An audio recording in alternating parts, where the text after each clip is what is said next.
Hi guys, welcome to back benchers academy. നമ്മൾ ഇന്നിവിടെ discuss ചെയ്യാൻ പോകുന്ന ടോപ്പിക്കാണ് nuclear fusion and nuclear fission. Nuclear fusion അഥവാ അണുസംയോജനം എന്ന് വെച്ച് കഴിഞ്ഞാൽ എന്താണ്? ഒന്നിലധികം ന്യൂക്ലിയസുകൾ ചേർന്ന് കൂടുതൽ ഭാരമുള്ള മറ്റൊരു ന്യൂക്ലിയസ് ഉണ്ടാകുന്ന പ്രക്രിയയാണ് ന്യൂക്ലിയർ ഫ്യൂഷൻ എന്ന് പറയുന്നത്. ന്യൂക്ലിയർ ഫിഷൻ അഥവാ അണുവിഘടനം എന്ന് വെച്ച് കഴിഞ്ഞാൽ എന്താണ്? ഒരു ന്യൂക്ലിയസ് വിഭജിച്ച് രണ്ടോ അതിലധികമോ ന്യൂക്ലിയസ് ഉണ്ടാകുന്ന പ്രക്രിയയാണ് ന്യൂക്ലിയർ ഫിഷൻ എന്ന് പറയുന്നത്. ന്യൂക്ലിയർ പവർ പ്ലാന്റ്സിലെല്ലാം ന്യൂക്ലിയർ ഫിഷൻ ഉപയോഗിച്ചാണ് എനർജി പ്രൊഡ്യൂസ് ചെയ്യുന്നത്. ന്യൂക്ലിയർ ഫിഷൻ എന്താണെന്നുള്ള കാര്യം നമ്മൾ ഓൾറെഡി നോക്കിക്കഴിഞ്ഞു. ഇനി നമുക്ക് ന്യൂക്ലിയർ ഫിഷൻ എത്ര ടൈപ്പ് ഉണ്ട് എന്ന് നോക്കാം. ന്യൂക്ലിയർ ഫിഷൻ രണ്ട് ടൈപ്പാണുള്ളത്, സ്പോണ്ടേനിയസ് ഫിഷനും ഇൻഡ്യൂസ്ഡ് ഫിഷനും. ഇതിൽ ആദ്യത്തെ സ്പോണ്ടേനിയസ് ഫിഷൻ അഥവാ സ്വാഭാവിക അണുവിഘടനം എന്ന് വെച്ച് കഴിഞ്ഞാൽ എന്താണ്? അൺഫോഴ്സ്ഡ് ആയിട്ട് നടക്കുന്ന ഫിഷൻ, അതായത് ന്യൂക്ലിയസിൻ്റെ ഉള്ളിൽ ഉണ്ടാകുന്ന ചേഞ്ച് മൂലം സ്വാഭാവികമായി നടക്കുന്ന ഫിഷനാണ് സ്പോണ്ടേനിയസ് ഫിഷൻ. രണ്ടാമത്തെ ഫിഷനാണ് ഇൻഡ്യൂസ്ഡ് ഫിഷൻ അഥവാ പ്രചോദിത അണുവിഘടനം. ഇതിലെന്താണ് നടക്കുന്നതെന്ന് വെച്ച് കഴിഞ്ഞാൽ ന്യൂക്ലിയസിനെ ആർട്ടിഫിഷ്യലായി ന്യൂട്രോണുമായി ബൊമ്പാർഡ് ചെയ്യിക്കുന്നത് മൂലം ഉണ്ടാകുന്ന ഫിഷനാണ് ഇൻഡ്യൂസ്ഡ് ഫിഷൻ എന്ന് പറയുന്നത്. ന്യൂക്ലിയർ ഫിഷനെ പറ്റി കൂടുതൽ നോക്കുന്നതിന് മുൻപ് നമുക്ക് ബേസിക് സ്ട്രക്ചർ ഓഫ് ന്യൂക്ലിയസ് എന്താണെന്ന് നോക്കാം. ന്യൂക്ലിയസ് എന്ന് പറയുന്നത് ആറ്റമിൻ്റെ സെൻറ്ററിൽ കാണുന്ന ഒരു പോർഷനാണ്. ഈ ന്യൂക്ലിയസിൻ്റെ ഉള്ളിൽ എന്തുണ്ട്? ന്യൂട്രോൺസ് ഉണ്ട്, അതുപോലെ തന്നെ പ്രോട്ടോൺസും ഉണ്ട്. ഇനി നമുക്ക് ഇതിൻ്റെ ചാർജുകൾ എന്തൊക്കെയാണെന്ന് നോക്കാം. ന്യൂട്രോണിന് ചാർജുകൾ ഒന്നും തന്നെ ഇല്ല. പ്രോട്ടോണിനോ പോസിറ്റീവ് ചാർജ് ആണുള്ളത്. അപ്പോൾ ഓവറോൾ നോക്കുമ്പോൾ ന്യൂക്ലിയസിൻ്റെ ചാർജ് എന്തായി? പോസിറ്റീവ്. ഈ പോസിറ്റീവ്ലി ചാർജ്ഡ് ആയിട്ടുള്ള ന്യൂക്ലിയസിന് ചുറ്റും എന്ത് റിവോൾവ് ചെയ്യുന്നുണ്ട്?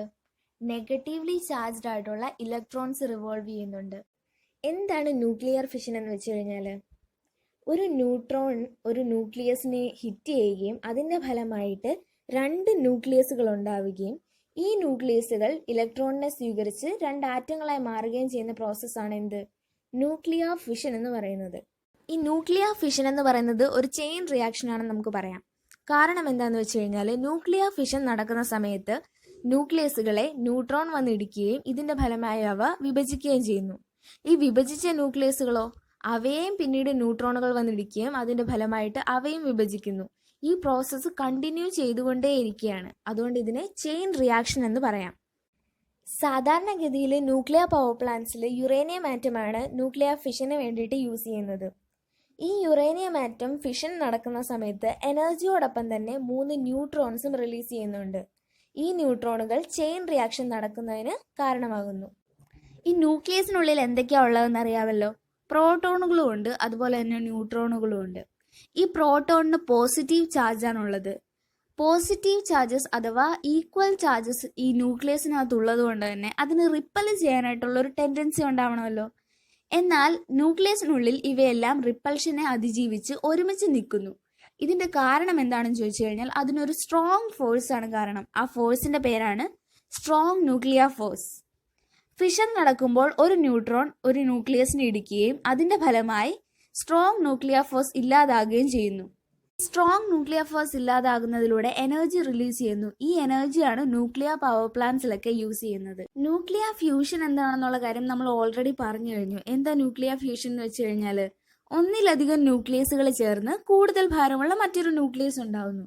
ഈ പ്രോസസ്സിനെ അഥവാ പ്രക്രിയയാണ് എന്തെന്ന് പറയുന്നത്? ന്യൂക്ലിയർ ഫ്യൂഷൻ എന്ന് പറയുന്നത്. ന്യൂക്ലിയർ ഫ്യൂഷൻ എന്ന് പറയുന്നത് ഹൈഡ്രജൻ പോലുള്ള ചെറിയ ആറ്റംസിൽ മാത്രമാണ് നടക്കുന്നത്.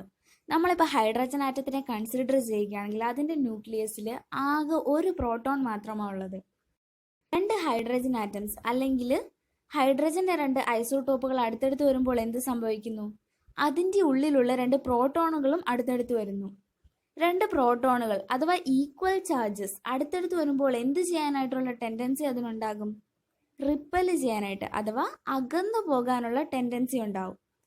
ഇതിന് കാരണമായിട്ടുള്ള ഫോഴ്സ് ആണ് കൂളം ഫോഴ്സ്. ഈ കൂളം ഫോഴ്സ് പ്രോട്ടോണുകൾ അടുത്ത് വരുന്നത് തടഞ്ഞു നിർത്തുന്ന ഫോഴ്സ് ആണ്. ന്യൂക്ലിയർ ഫ്യൂഷൻ നടക്കുന്ന സമയത്ത് ഈ പ്രോട്ടോണുകൾ കൂളം ഫോഴ്സിനെ അതിജീവിക്കുകയും അവ ഫ്യൂസ് ചെയ്ത് അഥവാ ഒരുമിച്ചിട്ട് എന്തായി മാറുന്നു? മറ്റൊരു ന്യൂക്ലിയസ് ആയിട്ട് മാറുകയും ചെയ്യുന്നു. The ultimate source of energy എന്ന് പറയാൻ പറ്റുന്ന സൂര്യനിലും എനർജി ജനറേറ്റ് ചെയ്യുന്നത് ന്യൂക്ലിയർ ഫ്യൂഷൻ എന്ന പ്രോസസ്സ് ഉപയോഗിച്ച് തന്നെയാണ്. സണ്ണിൽ ഫ്യൂഷനാണ് നടക്കുന്നതെന്ന് പറഞ്ഞു. സണ്ണിൽ എന്താ നടക്കുന്നത്? ഡ്യൂട്ടീരിയവും ട്രീഷ്യവും ചേർന്ന് ഹീലിയമായിട്ട് മാറുന്നു. ഈ ഡ്യൂട്ടീരിയവും ട്രീഷ്യവും ചേർന്ന് ഹീലിയമായിട്ട് മാറുമ്പോൾ ഒരു ന്യൂട്രോണും അതോടൊപ്പം തന്നെ എനർജിയും റിലീസ് ചെയ്യുന്നു. നമ്മൾ ഓൾറെഡി പറഞ്ഞല്ലോ, ന്യൂക്ലിയർ ഫ്യൂഷൻ നടക്കുന്ന സമയത്ത് കൂളം ഫോഴ്സിനെ അതിജീവിച്ച് ന്യൂക്ലിയസുകൾ തമ്മിൽ ഫ്യൂസ് ചെയ്യുന്നു. ഇങ്ങനെ ഫ്യൂസ് ചെയ്യുന്നതിന് കാരണമായിട്ടുള്ള ഒരു ഫോഴ്സാണ് സ്ട്രോങ് ന്യൂക്ലിയർ ഫോഴ്സ് എന്ന് പറയുന്നത്. ഈ സ്ട്രോങ് ന്യൂക്ലിയർ ഫോഴ്സ് ഉണ്ടാകുന്നത് എങ്ങനെയാണെന്ന് വെച്ച് കഴിഞ്ഞാൽ, ഈ ന്യൂക്ലിയസുകൾ വളരെ സ്പീഡിൽ സഞ്ചരിക്കുന്നു. ഇങ്ങനെ ഇത് കൊളൈഡ് ചെയ്യുകയും അതിൻ്റെ ഫലമായിട്ട് അത് ഫ്യൂസ് ചെയ്യുകയും ചെയ്യുന്നു. ഇത് നടക്കണമെങ്കിൽ ആ സ്ഥലത്ത് ഉയർന്ന താപനില ഉണ്ടാകണം, അല്ലെങ്കിൽ ഹൈ പ്രഷർ ഉണ്ടാവണം. സൂര്യനിലുള്ള ഉയർന്ന താപനില ന്യൂക്ലിയർ ഫ്യൂഷൻ നടക്കുന്നത് എളുപ്പകരമായി തീർക്കുന്നു. ന്യൂക്ലിയർ ഫ്യൂഷൻ കാരണം ഉണ്ടാകുന്ന എനർജിയുടെ പകുതി പോലും ന്യൂക്ലിയർ ഫിഷൻ കാരണം ഉണ്ടാകുന്നില്ല.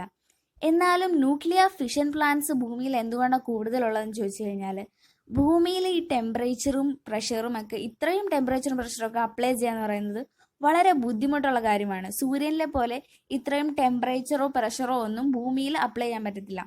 അതുകൊണ്ടാണ് nuclear fission plants nuclear fusion പ്ലാന്റ്സിനേക്കാളും കൂടുതലായിട്ടുള്ളത്.